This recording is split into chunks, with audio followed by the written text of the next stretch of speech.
A tagline that made me smile. Your codex is not alone. That's the hero line on the website for a project called Oh My Codex, and honestly, it tells you the whole pitch in 5 words. This is a tool for orchestrating multiple AI agents on top of the OpenAI Codex CLI. But today, I'm not looking at the tool itself. I'm looking at the website that markets it, and it turns out that Repo is a surprisingly clean little case study in how to ship a fast static site. Let me set expectations up front because I like being honest with you. This repository is not the Oh My Codex engine.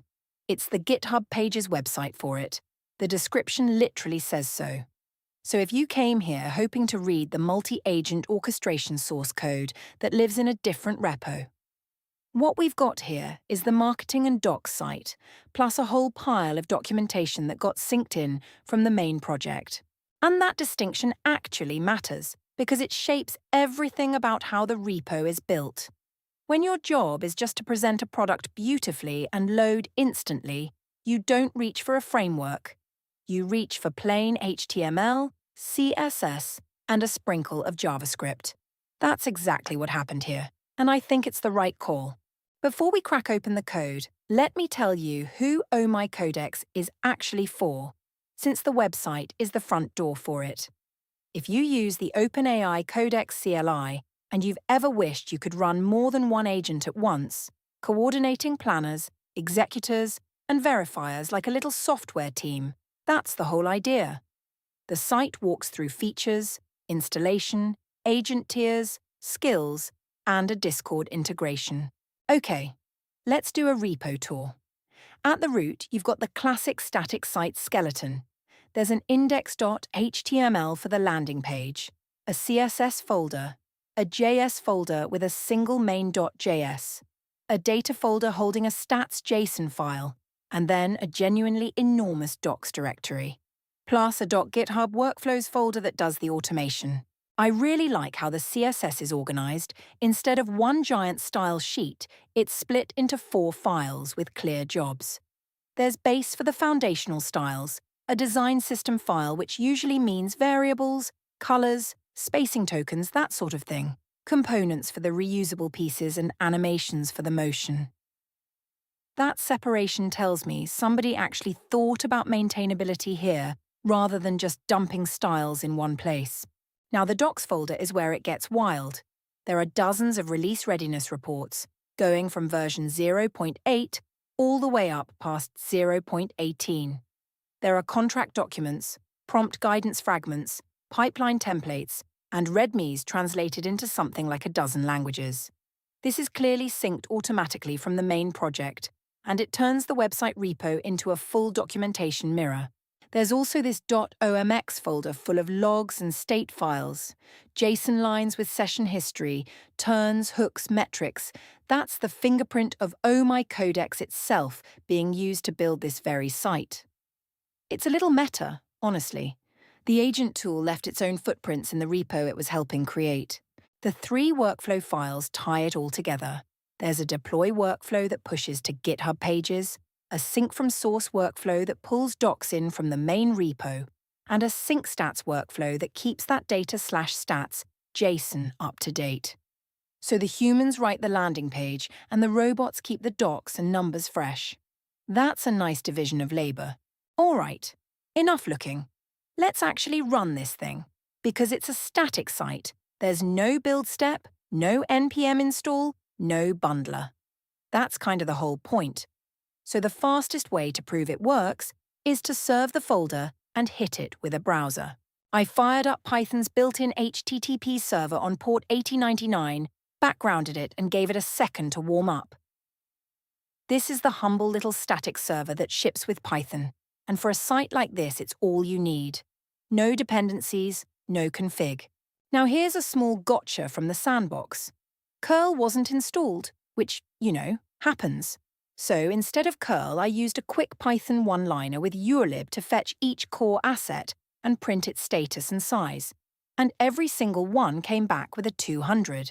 The index page, base.css, components.css, the stats.json, and the docs page all loaded clean. That confirms the asset paths are all wired up correctly. But an HTTP 200 just means the file exists. I wanted to know if the page actually renders, so I brought in Playwright with headless Chromium. This installs a real browser engine that I can drive from a script, which is the honest way to check that a page isn't just present but genuinely working. Then I ran a little screenshot script that loads the page, reads the title, pulls out the section headings, and saves a full-page image. And it worked. The title came back as "Oh My Codex, Your Codex is Not Alone." The headings printed out exactly what the marketing promised: features, installation, agent tiers, skills, and Discord integration. So the content is really there in the DOM, not just faked with images. And here's the screenshot it captured. The full landing page, rendered by a real browser, laid out properly. That's the moment where I go, yep, this site is legit. It serves, it renders, the styles apply, the sections are all present. For a static site, that's the entire acceptance test right there. One honest caveat from the run. The fonts and some social images load from external CDNs, not from the repo itself. So in a totally offline sandbox, those specific resources won't resolve, but that doesn't break the page. The core layout and content are all self-contained, which is exactly what you want. Now let's read the one piece of real logic here, the js/main.js file. It's wrapped in an immediately invoked function with strict mode, so nothing leaks into the global scope. There's a small app state object tracking things like scroll direction and whether the mobile menu is open. Clean, no framework, no dependencies, just vanilla JavaScript doing exactly what it needs to. Everything kicks off from a single init function that runs on DOM content loaded. And I love how readable it is.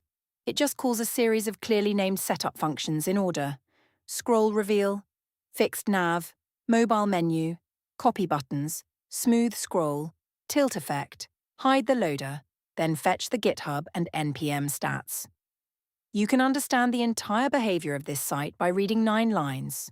The scroll reveal uses an intersection observer to add a revealed class when elements come into view. And here's the thoughtful part. If the browser doesn't support intersection observer, it just shows everything immediately instead of hiding it forever. That's a proper progressive enhancement fallback. Nobody ends up with an invisible page because a fancy API was missing. The navbar hides when you scroll down and reappears when you scroll up, which is a nice touch. But look at how it's done. It uses a ticking flag with request animation frame so the scroll handler doesn't fire 100 times a second. That's the correct way to throttle scroll work, and it's a detail a lot of hand-rolled sites get wrong. The mobile menu is genuinely well done from an accessibility angle. It toggles an area expanded attribute. It closes when you click the overlay, closes when you click a link, and closes on the escape key.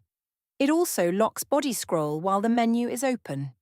These are the little things that separate a menu that feels solid from one that feels janky. The copy buttons are a classic DocSite feature.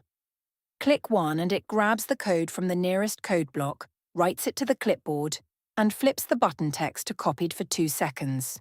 And it wraps the clipboard call in a try-catch, so if it fails, it says failed instead of silently doing nothing. Small, but a good habit. Then there's this fun 3D tilt effect, where cards lean toward your mouse. But before it does anything, it checks 2 things. Does the user prefer reduced motion? And is the screen wider than about a laptop? If either fails, it just bails out entirely. So people who get motion sick and people on phones don't get the effect forced on them. That's respectful engineering. And inside the tilt handler, again, it cancels the previous animation frame before scheduling a new one on mouse move. So even the flashy decorative effect is being careful about performance. You start to notice a theme in this codebase. Someone cared about not making the browser work harder than it has to. Now the most interesting bit of real logic: the stats fetching. There's a fetch GitHub stats function that hits the GitHub API for the main Oh My Codex repo to grab stars and forks. But before it does, it checks session storage for a cached result with a 5-minute time to live. so it doesn't hammer the GitHub API every time you glance at the page.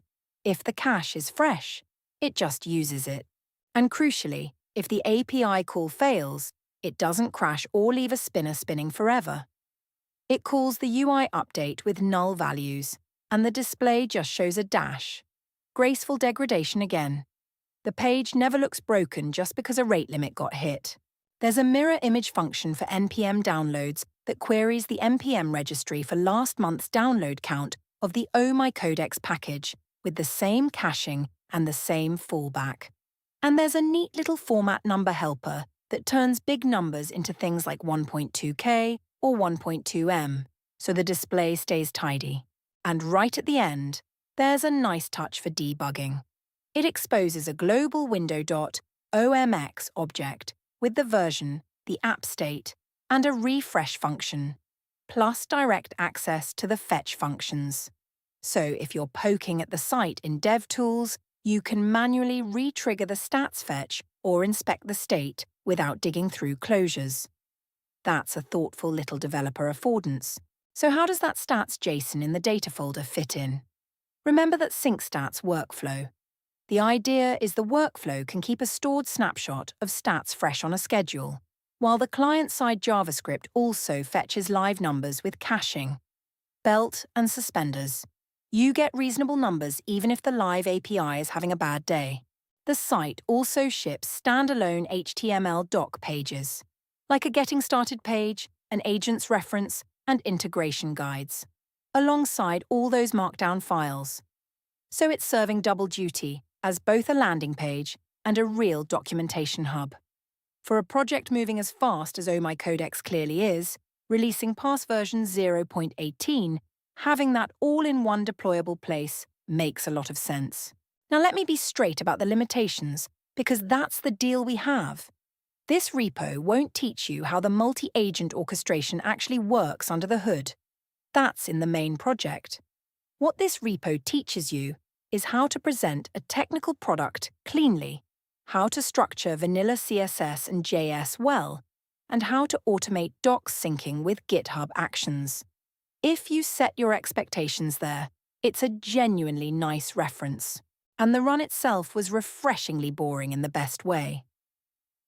Serve the folder with Python. Everything returns 200. Render it in headless Chromium. The title and headings show up. Screenshot saved. No build errors, no missing dependencies, no mystery.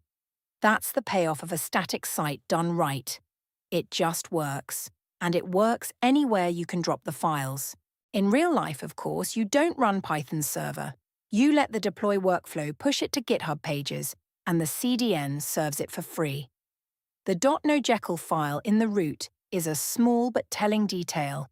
It tells pages to skip Jekyll processing and serve the files exactly as they are. Again, static and simple wins. So who's this for? Two audiences, really.